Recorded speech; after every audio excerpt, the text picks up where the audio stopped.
On est très nombreux aujourd'hui à faire la prière par la grâce d'Allah tabaraka wa ta'ala.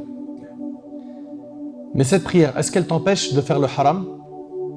Tout en sachant qu'Allah tabaraka wa ta'ala dit Inna salata tanha anil fahsha'i wal munkar. Ce point-là, j'aimerais qu'il soit bien mémorisé. Allah tabaraka wa ta'ala a dit la prière préserve de la turpitude et du blâmable.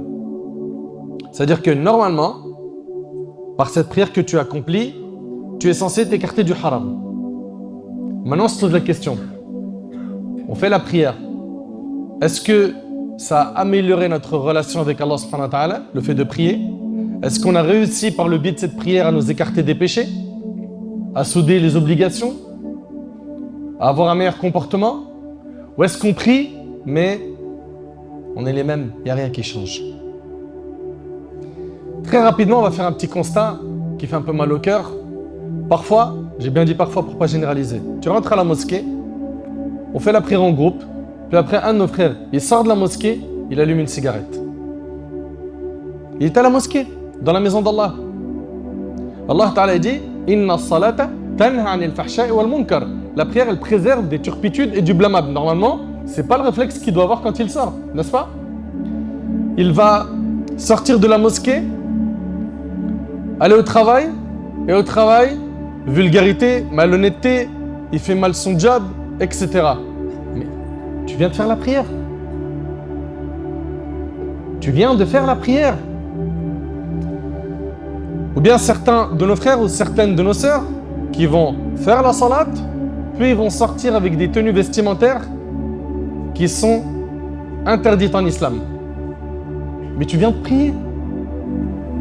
Et Allah subhanahu wa ta'ala, il a dit, la prière préserve de la turpitude et du blâmable. Et là, en fait, on s'aperçoit qu'il y a un problème. C'est compris, mais la prière ne porte pas ses fruits. On prie, mais pas grand-chose change. Je suis le même.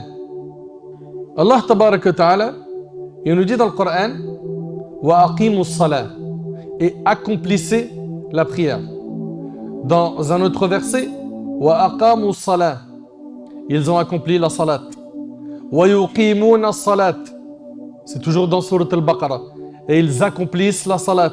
Wal muqimina salat, et quant à ceux qui accomplissent la salat, Allah subhanahu wa ta'ala, il dit pas ceux qui font la salat, il dit ceux qui accomplissent la salat.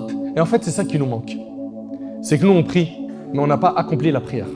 Et on va voir ensemble, bi'idhnillah, à travers ces constats et ces conseils, comment accomplir la prière.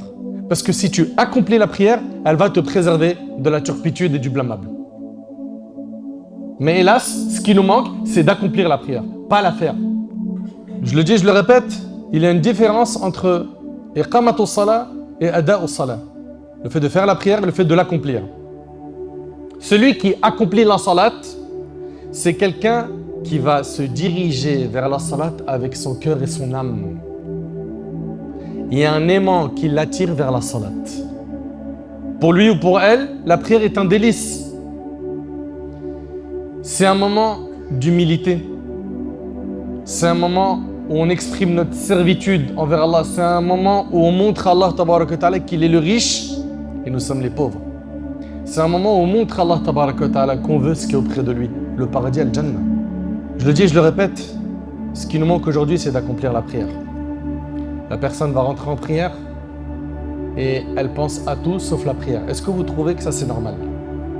Ça s'appelle accomplir la prière, ça? Il rentre en salat, Allahu Akbar, il est censé avoir tout jeté derrière son dos.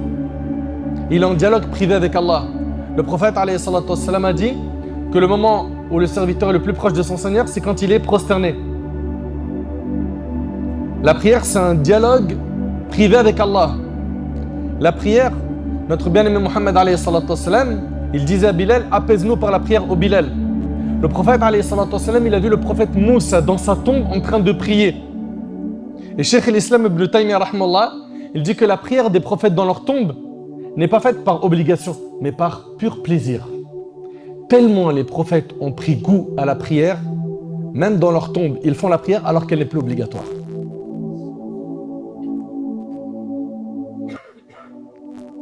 Mais non, certains ils disent Allahu Akbar, il est en train de... Ah ouais, je viens de me rappeler où j'avais perdu mes clés, mon téléphone. Tout ce qu'il a oublié, il va s'en rappeler pendant salat. Ah, j'ai pas envoyé un SMS à un tel. Et là maintenant, sa seule envie, c'est quand est-ce que je vais finir vite cette prière pour envoyer mon SMS. Ça s'appelle accomplir la prière, ça? Quand tu es en prière et que tu es en train de penser à de l'argent, à tes amis, à manger, à un repas, à un rendez-vous, à des amis, à un match de foot, à ta console, aux jeux, aux sorties, aux loisirs, aux vêtements, tu es en train d'accomplir la prière là? As-tu oublié que le prophète, alayhi salatu wassalam, dans le hadith rapporté par Abu Daoud, il a dit l'homme peut prier et en fin de compte, seulement 1/10, 1/9, 1/8, 1/7, 1/6, 1/5, 1/4, 1/3 ou encore la moitié de sa prière sera acceptée. En fait, Allah tabaraka wa ta'ala, il va accepter de ta prière les moments où tu étais concentré. Venez maintenant, on fait un bilan avec nos prières, on les scanne. Tu es concentré à combien de pourcents dans ta salat? 70%? Tabarakallah. 80%? 100%? Ou bien 10? Ou bien 5%? Ou bien tu n'es tellement pas concentré que tu ne sais même pas ce que tu as récité. Tu as prié en groupe, tu ne sais même pas ce que l'imam il a récité. Pourtant, tu connaissais la sourate par cœur. Tu n'es même pas capable après la salat de dire l'imam il a récité ça. Est-ce que vous trouvez ça normal? Il fait salat, il s'embrouille. Je ne sais pas si j'ai fait 3 unités de prière ou 4. J'en ai fait 3 ou 4 des rak'at. Pourquoi? Parce que tu n'as pas accompli salat. Tu n'es pas venu avec ton cœur faire salat. Tu es venu avec ton corps faire des gestes mécaniques. La personne qui aborde la prière avec son cœur, c'est une personne qui est bien connectée. C'est une personne qui va reposer son cœur pendant la salat. C'est une personne qui va savourer ce moment.